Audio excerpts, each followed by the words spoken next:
sini saya akan menjelaskan bagaimana cara untuk mendapatkan nilai regresi linear menggunakan Excel. Selain menggunakan Excel, juga bisa menggunakan aplikasi SPSS. Dan di kelompok 4 sudah mendapatkan data-datanya, yaitu ada biaya iklan. Biaya iklan ini variabel X, penjualan bulanan variabel Y-nya.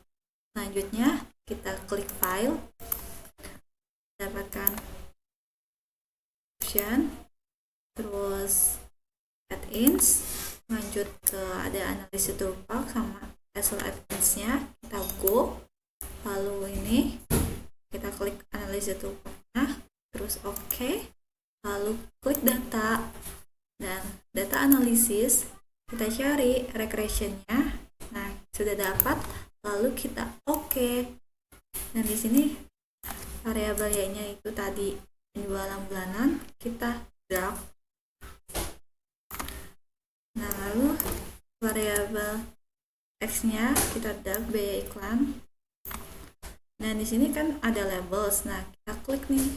Kan sudah diklik. Selain ini tidak usah karena tidak ada ketentuannya. Jika ada ketentuannya confidence level ini, jika ada ketentuannya, nah kita boleh mengubahnya.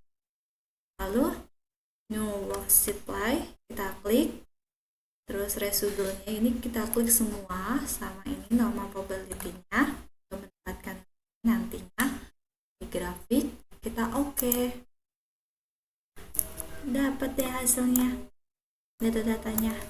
Nah, ini kan sudah ada di data-data ini, summary output, ANOVA, sama residual output, probability output, dan ada grafik juga. Nah, setelah ini kita untuk mendapatkan nilai persamaan Y-nya nantinya, kita klik insert, lalu ke chart ini, kita klik ini, nah lalu ke select data.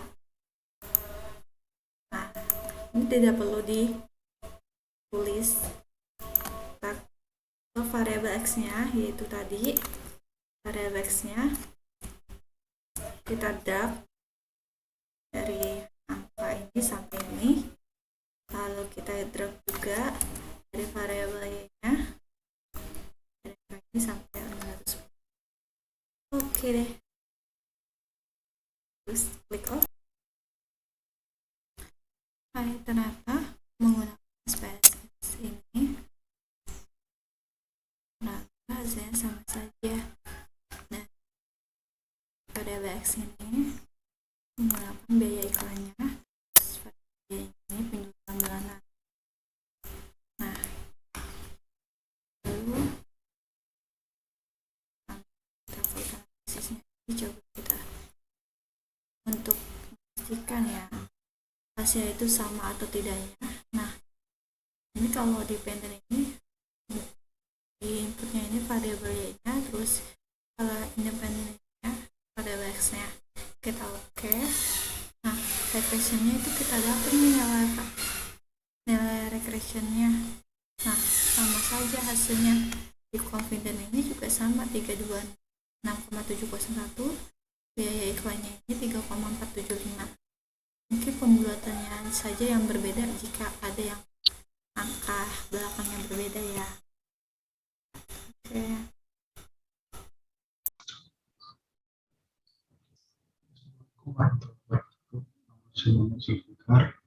Di sini saya ingin menjelaskan regresi. Regresi pada dasarnya adalah suatu studi mengenai ketergantungan satu variabel dependen atau terikat dengan satu atau lebih variabel independen atau variabel bebas, dengan tujuan untuk mengestimasi atau memprediksi rata-rata populasi atau nilai rata variabel. Di sini kita bisa lihat pada tabel regresi statistik ada multiple R. Multiple R adalah suatu ukuran untuk mengukur tingkat kerahatan hubungan linear antara variabel terikat dengan seluruh variabel bebas secara bersama-sama. Pada tabel tersebut kita mendapatkan nilai multiple R yaitu 0,48 19,153. Maka dari itu, nilai korelasi antara nilai iklan dan penjual bulanan adalah 0,48 termasuk dalam kategori kuat. Kategori kuat itu kita dapat dari sini, yaitu dari tabel kategori korelasi, yang dimana 0,60 sampai 0,799 itu termasuk kategori kuat. Setelah itu, kita dapat nilai R-square. R-square tersebut dikenal dengan nama koefisien determinasi berganda. Fungsinya adalah untuk mengukur kebaikan sesuai atau goodness of fit dari persamaan regresi, yaitu memberikan proporsi atau persentase variasi total dalam variabel terikat yang dijelaskan oleh variabel bebas. Dalam tabel R-square tersebut kita mendapatkan nilai 0,42015226. Maka dari itu nilai koefisien determinasi 0,420 atau 40%, yang berarti bahwa faktor biaya iklan dan penjualan bulanan hanya mempengaruhi faktor berat sebesar 42%. Sisanya sebesar 56% dipengaruhi oleh faktor lain. Lanjut kita dapat adjusted R-square. Suatu sifat penting R-square adalah nilainya mempengaruhi fungsi yang tidak pernah menurun dari banyaknya variabel bebas yang ada dalam model. Oleh karenanya, untuk membandingkan dua R-square dari dua model, orang harus memperhitungkan banyaknya variabel bebas yang ada dalam model. Ini dapat dilakukan dengan menggunakan adjusted R-square. Pada kolom tersebut kita mendapatkan nilai 0,362167,486. Setelah itu kita mendapatkan data standar error. Standar error merupakan standar error dari estimasi variabel terikat, atau dalam kasus kita adalah biaya iklan. Angka ini dibandingkan dengan standar deviasi dari biaya iklan. Semakin kecil angka standar error ini dibandingkan dengan standar deviasi dari biaya iklan, maka model regresi semakin tepat dalam memprediksi biaya iklan. Itu saja yang bisa saya jelaskan. Terima kasih.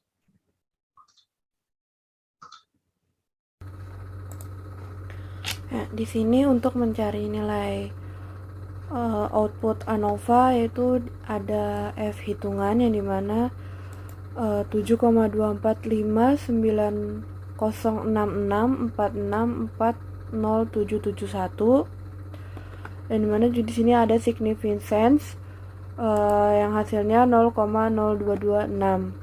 Untuk nilai signifikansi kita buat yaitu alfanya yang dimana 0,05 atau 5%. Tapi di tabel signifikan ini hasilnya itu 0,0226, yang dimana kurang dari nilai alfa yaitu 0,05, sehingga dapat disimpulkan bahwa ada pengaruh yang signifikan antara variabel biaya iklan dan penjualan bulanan terhadap variabel berat badan. Untuk koefisien untuk mencari persamaan Y yaitu dengan nilai intercept dan juga biaya iklan atau X, yaitu Y sama dengan 3,4746X ditambah 326,7, yang dimana interceptnya itu 32,6 dan untuk X-nya itu biaya iklan 3,4746 sekian. Dan hasilnya P-value adalah 0,0226 yang berdasarkan bahwasannya kurang dari nilai alfa yaitu 0,05. Yang dapat disimpulkan bahwa biaya iklan yang dikeluarkan mempunyai pengaruh terhadap penjualan. Residual, untuk mencari residual output. Data residual ini berdasarkan dari hasil seleksi dari Y aktual dengan Y prediktif atau prediktif penjualan bulanan atau penduga Y diperoleh dari hitungan regresi dengan hasil seleksi yang dimasukkan masing-masing nilai X-nya. Lalu dapat nilai residual ini. Untuk mencari standar residual, yaitu dengan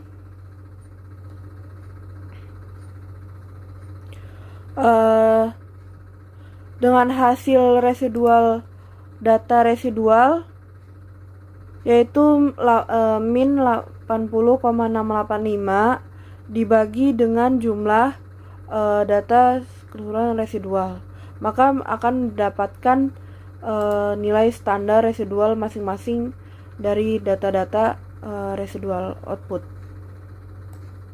Standar residual. Di sini untuk grafik residual plot, fit plot, dan juga normal itu sudah terotomatis dari data-data yang ada di Excel ini. Grafik yang menghubungkan antara variabel bebas atau harga dan pendapatan dengan residual. Grafik plot yang menghubungkan antara variabel bebas dengan variabel terikat atau permintaan, baik permintaan atas dasar data aktual maupun prediksi. Grafik normal probability plot atas dasar persentil untuk variabel terikat atau permintaan. Sekian dari penjelasan saya.